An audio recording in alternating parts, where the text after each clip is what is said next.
If I were to ask you to name top 3, I guess top 5 maybe, quarterbacks to have come from Texas, who are the names that jump off the list to you?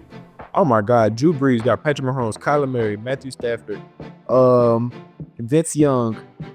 I can keep going. You can keep going, yeah. Who else? Who else? Who else? Who else?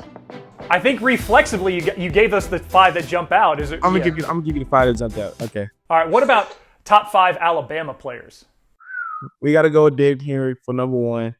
He's like had a monster year. Bryce Young, I feel like he's probably one of the most contributed quarterbacks ever. We had Tua, we had Jalen, we had some crazy dudes.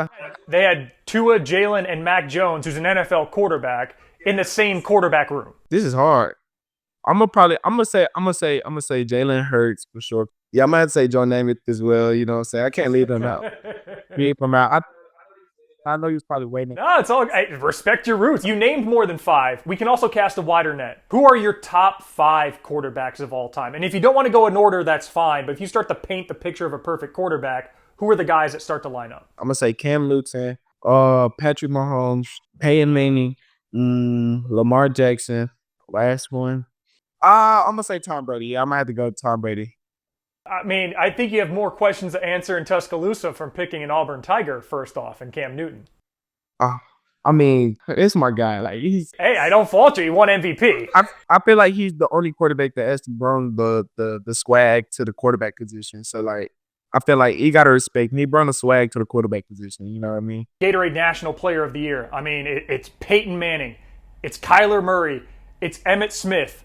Now it's Keelon Russell. What does it mean to you to be part of that fraternity? Yeah, it means a lot to me. It's like true on blessing for real. I can't really describe it in words, but I can tell you that it keeps, my eyes open. It keeps, the grind to never stop. It makes me understand that it's so much more than, what I'm saying, it's so much more out there that I could get. And after accomplishing this, like I know that I can do anything possible. So it's one accolade that I have gotten down that I always dreamed of. Saying like you said, you named the top of the best to ever do it.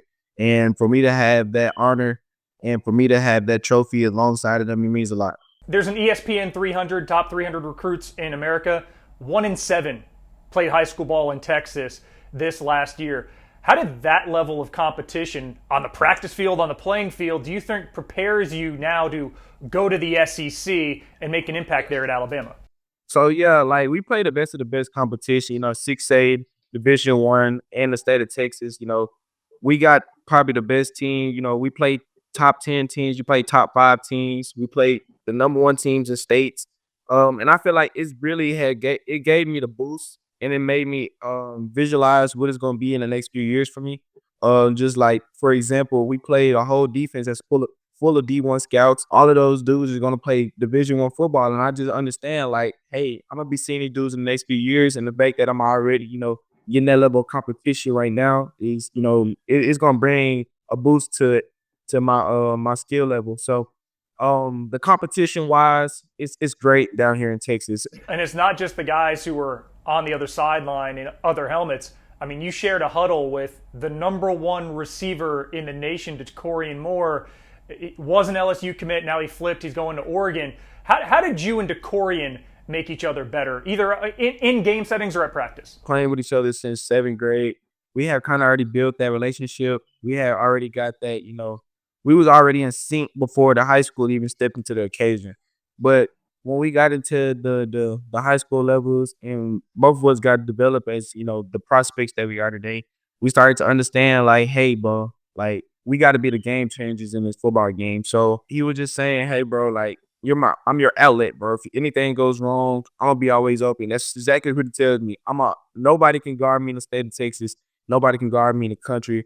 And I believe him. So just having that dude right there, it's an outlet for me. Like, it's just amazing. Like I mentioned, an Alabama commit. You were committed to SMU, flipped to Alabama. What was the moment that you realized that Tuscaloosa would be the best place for you to further your education and football career? Like I tell everybody, when you walk in, you look to the right, you see millions of rings. You look to the left, you see millions of trophies. And it's like an aura based program that you step into. It hits you as soon as you step into the building. And I just like I got to be a part of this program. Like I got to be a part of this winning program. This legacy that has been built here.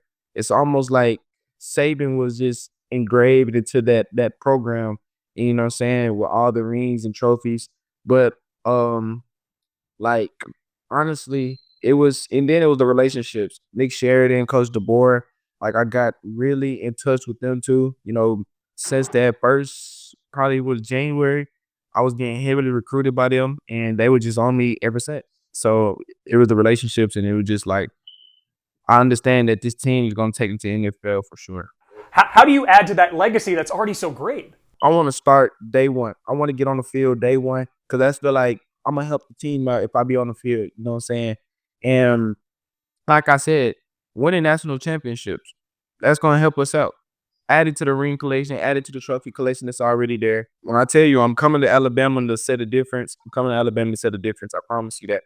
And, like, the whole like I'm telling you, the ship is gonna change, and I feel like that's where the start is gonna be at. If you and I are having this conversation in the last weekend of 2025, what would a successful year look like for Keelon Russell?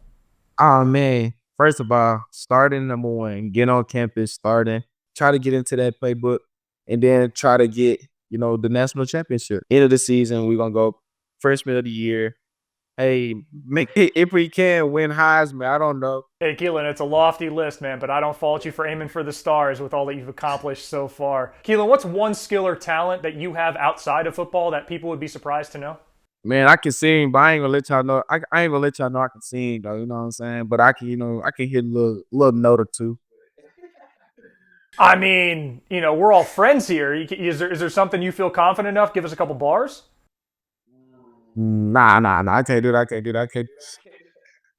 Maybe when we're having this conversation in 2025 and you just won the Heisman, you'll owe me one there. You mentioned Trayvon Diggs and the advice he gave you.